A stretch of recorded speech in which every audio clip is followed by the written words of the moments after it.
Everyone, my name is Vedran Tahir and I work as a technical analyst for BeInCrypto. Today we're going to talk about some really interesting developments in the crypto markets. So as you can see, Bitcoin has finally broken out from the 51,200 resistance area and has reached the highest price since May 11th, meaning right before that sharp drop. Also, Ethereum is closing in on a new all-time high, and along with it, some altcoins are really priming themselves up for decently sized upward movements. This is also visible by the Bitcoin dominance rate, which is dropping towards a new all-time low. So some altcoins which I really like are Near and Dot, which could soon go really parabolic, and also IOTA, which is doing a pullback right now, but could do an upward movement afterwards. So let's first start with Bitcoin. So as you can see, Bitcoin has been increasing since July 20th, so meaning for the past 48 days. It's a relatively long upward trend. It really struggled with this resistance area here. I guess the fib resistance level is right here. It's at 51,180, so I'll just turn it up to 51,200. But the main horizontal resistance area is right below, and as you can see, it finally broke out. Now, I don't really love the volume here. It could be higher, but still, it's decent. So one thing which I would like to look at is look at the closing prices here, right? So when we had this shooting star candlestick on August 23rd, the close was 49,488. And then during the next upward movements, we did not have higher closes until here. So September 3, this close of 49,999 is a very bullish sign because it shows that sellers were not, despite creating this long upper wick here, sellers were not able to push the price down significantly. So yeah, we had the highest close basically since May.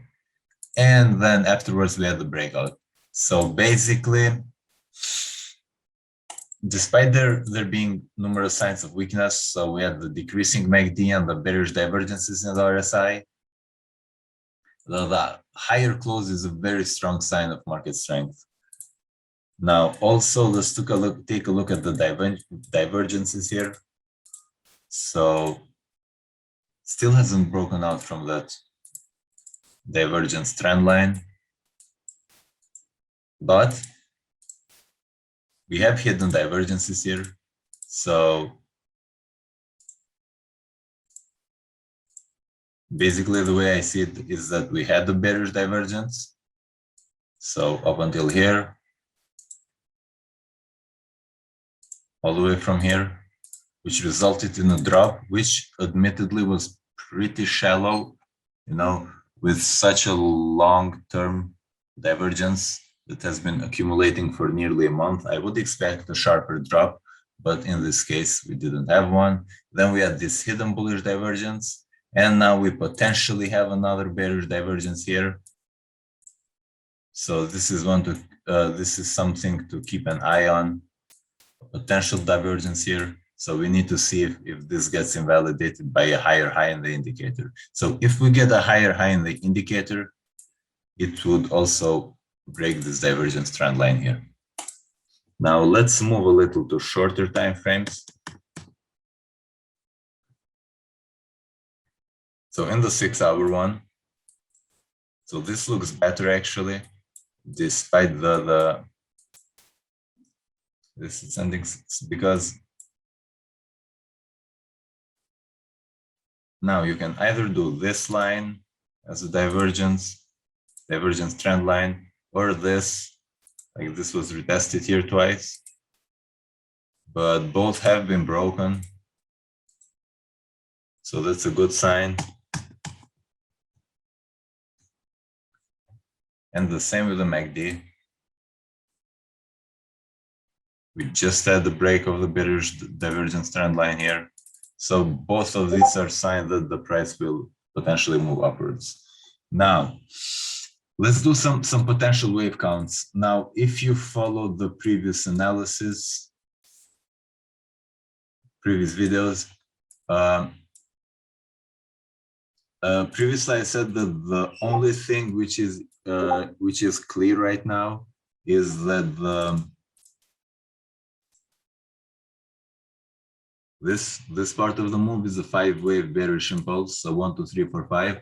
But I wasn't sure if it was a C wave, meaning that we had this, so irregular C wave, or if it was a wave, meaning this, right? So I don't think it was an A wave right now, because if that was an A wave, then this would have to be some type of ABC, and C is way too extended here, so it's almost impossible, with one slight exception, which I'll go to in a bit. So yeah, this is probably a bullish impulse. So third wave was extended. So in order to find potential targets, so the first thing I did was I measured the length of wave 1 here, and then I projected it to the bottom of wave 4. So we have two potential targets, one at 53K, one at 57 point something K. And then I also did the length of waves 1 and 3. So it should be slightly lower here. Actually, it shouldn't, because it's 1 and 3, my bad. So it starts from here. And again, we have two potential targets. The first is at 54 here, and the other is at 60. Now, I usually try to find confluence, but here we don't really have any confluence between levels, but there is a resistance area here. So in my opinion, this entire area here could be good for a top, and then we'd have a drop. Now, going into longer term, so this would be the most likely, count basically the entire upward move. Started here, 1, 2, so 3 ended here, 4 is here, and now we're going higher. Now, like I said, let me just go to clean chart. Now, I said this is probably not a B wave, because if this is an ABC, then C would be extremely extended. Now, this is possible in triangles, meaning that, sure, this could happen, but not this way. The only way this would be valid if this was part of the triangle. So let me just draw it out. So the only way that would still be valid by elite wave rules as an ABC would be something like this. So, sorry.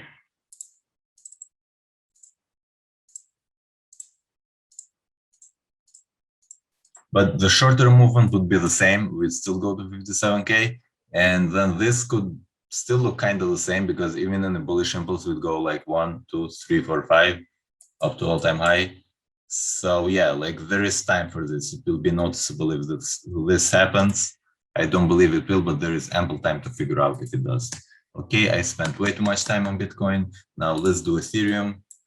Ethereum is closing in on an all-time high really, really quickly. So it basically moved above the final horizontal resistance area, which had been right here at 33,300. And yeah, it's approaching a new all-time high right now. Sure, there is a bearish divergence here, but the trend line has been broken. So this was the original trend line, something like this, and it has been broken. And there are no more fib resistance levels above, because the final one I usually consider 786, 0.85 doesn't usually get tagged, except in some weird corrections. But now, similarly to Bitcoin, if this is a bullish impulse, would probably be in wave 5. Now, this to me is clearer, because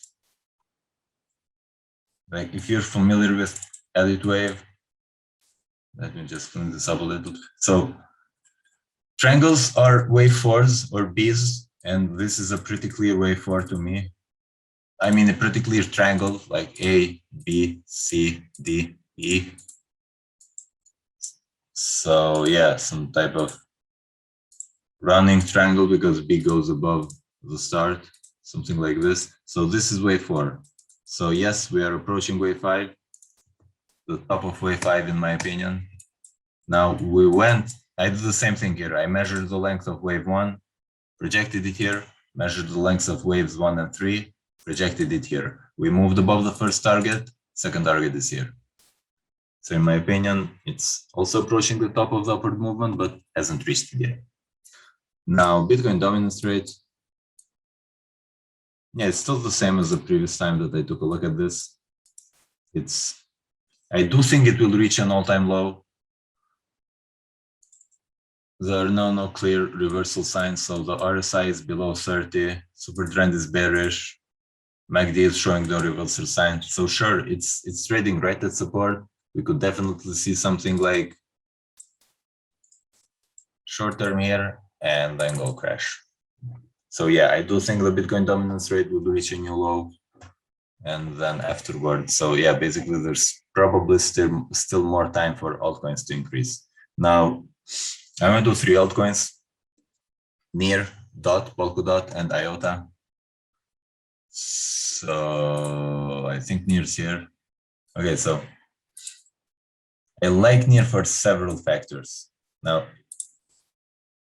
here we had the breakout from descending resistance line. So the line had been in place since the previous all-time high here. And we broke out on August 21st. Solid volume. Afterwards, it came here and retested it as support and then moved upwards once again. Sure, there are divergences here. I'm not completely ignoring divergences right now, but I don't know, everything has generated divergences and they're only visible in the RSI. But yeah, that is a potential double top with a long upper week. But if Near breaks out above here, then sky's the limit. Also, if you take a look at this in a logarithmic time frame, so we had this pretty clear bullish impulse here, in my opinion. And then we corrected all the way until here. So this. So in my opinion, this is the beginning of a new move because this looks extremely impulsive. So this move here, from here, right? There's virtually no retracement. Now, my most bearish scenario would be something like this. So A, B, C somewhere here before we go higher, but I do not think this will happen because of the shorter time frame readings. So look at this parabola here. Now, parabolas are really tricky to draw because like you can adjust them kind of the way you see fit. And this is at risk of breaking down, but if it does, it will be pretty clear. Like if we hang on here for like a couple more days, then yeah, and then I'll say it goes up to here. But if it doesn't, then this is the point of maximum, not risk to reward, but maximum opportunity when taking into account time.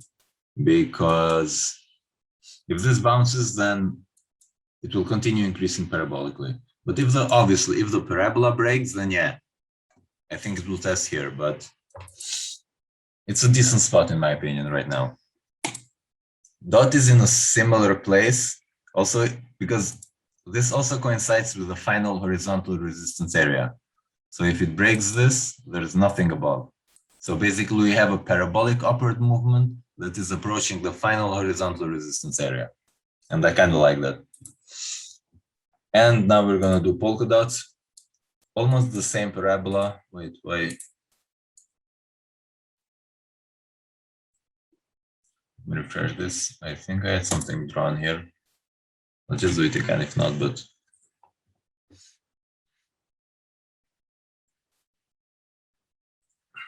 why isn't it visible? Here. Okay, so we have a similar parabola. Now, It is not as clear as in near, because it's only been touched twice, but I also like this horizontal level here. So it reclaims the level. Now, sure, if it breaks, then yeah, it probably retests it here, but again, it shows good signs because it has replayed the horizontal level and it's probably moving at a parabolic rate. And also indicators look decent. Yeah, so I have it twice here. Again, some divergence, but nothing too terrible. So yeah, both reclaim of horizontal level and also parabolic ascending support line. So yeah, in my opinion, this could also continue moving upwards soon. And finally, we will do IOTA. Now, IOTA doesn't have the same parabola as the other ones, but it has one of my favorite setups, which is a fourth wave pullback. Let me just go through it step by step. So first of all, we can see that it was rejected by the 0.618 fib retracement resistance level, which is also a horizontal resistance level at 1.88. And some visibility here. So yeah, we have this parallel channel. Let's just see if it was not retested. Basically, so when we have a channel such as this with some really choppy movement, if we see a breakout above it, that's usually wave 3. So I will count it like this. So basically we have a 1 here, a 2 here, and now a 3. Now what happens in some cases, which is called the fourth wave pullback, this retests the resistance line of the channel here before moving upwards again. Now, I'm assuming this will also coincide with either the 618 or the 5.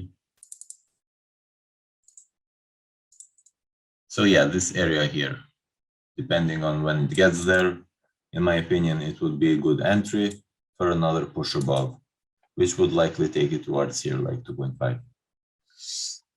I like near and dot more than IOTA because I believe IOTA will do another pullback, but it's still a decent setup. Okay, everyone, thanks a lot for joining, and I will see you next week. Bye.